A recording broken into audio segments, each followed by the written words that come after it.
Hello everyone. Welcome to my channel. Echo of Life. Let's start. There's a kind of quiet that stays with you as you grow older. It's not peaceful. It's the quiet of absence.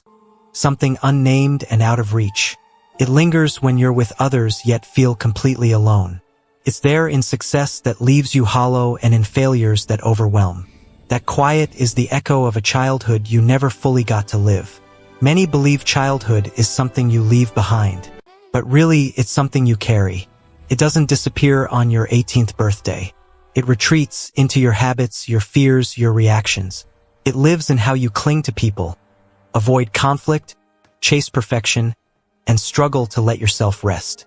Your lost childhood doesn't vanish. It becomes the root of much of your pain. When you were small, you didn't just learn to speak or count or tie your shoes. You learned who you had to be to stay safe. You learned which parts of you were allowed to be seen and which were better hidden. Depending on the world you grew up in, you learned whether your feelings were welcome or too much, whether your needs mattered or were a burden. If you learned they were too much, something inside you began to fade away quietly. Maybe you became the responsible one, the child who looked after everyone else and was praised for being mature.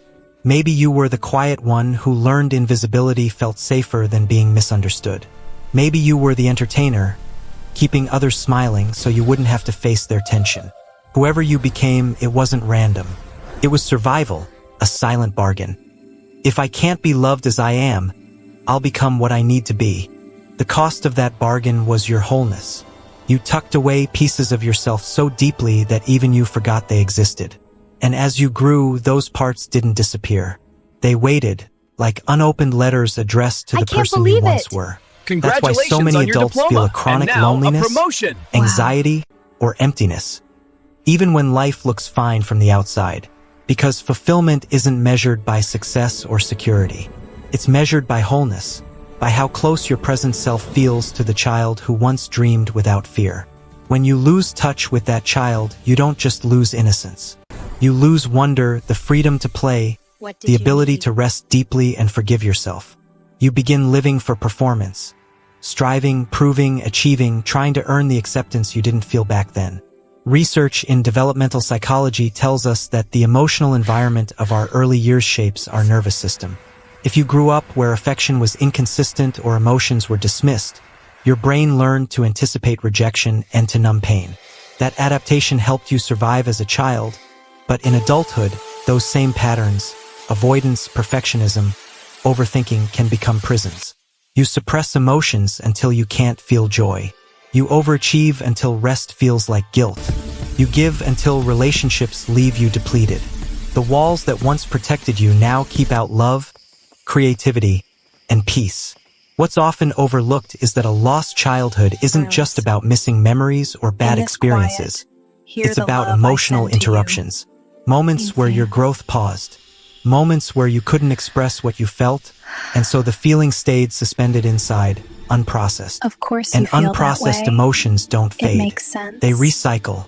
They show up in triggers, in disproportionate reactions, in fears that feel bigger than they should. A small rejection hurts so much because it echoes every time you felt unwanted as a child. A passing criticism stings because it reverberates with every moment you were made to feel not enough. Your body remembers what your mind tries to forget. Anyone who struggles with anxiety or emptiness isn't broken. They're unfinished, trying to complete a story that was interrupted. That's why achievement often leaves you empty, because the goal was never to become more. It was to remember who you were before the world asked you to be less. Some try to fill that emptiness with productivity, others with relationships, or with distractions, endless scrolling, constant noise. But nothing fills it for long. You can't outrun emptiness. You have to meet it. You have to ask the child within, what did you need that you never received? That question can change everything. Maybe they didn't need luxury or comfort. Yes, Maybe they needed to be seen, It's gone. to be We're listened free to, together. to be allowed to cry without being told to stop, to be loved without conditions, to be shown that mistakes don't make you unworthy of care. Until you give yourself those things now, that inner child will keep looking for them in others. You see this everywhere, in those who fear abandonment but push people away first. in those who crave closeness but act distant, in those who chase success yet feel hollow when they reach it. The lost childhood doesn't vanish. It just learns to dress like an adult. It looks functional while quietly aching for something nameless. Maybe you've felt it, when a small disappointment breaks you, when silence feels unbearable, when peace feels strange. That's not immaturity. It's unhealed memory. It's your inner child waiting for closure. Neuroscience supports this.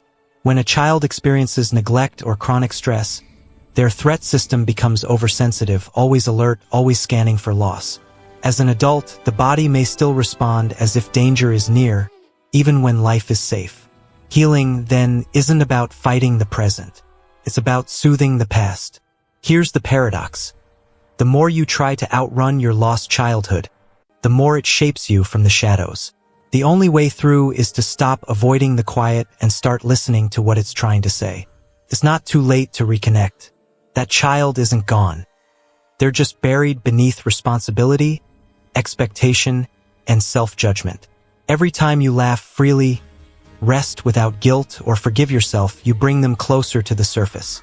Every time you choose kindness over shame, you give that child a voice again. Start small. Write a letter to the person you once were. Look at old photos without judgment. Let yourself feel sadness without calling it weakness. Every act of self-compassion is an invitation for that child to come home. Healing isn't about rewriting your past. It's about reclaiming your right to feel. It's realizing that the love, safety, and validation you've waited for can be given by you now. That isn't selfish, it's maturity in its truest form. It's the moment your adult self becomes the caretaker you always needed.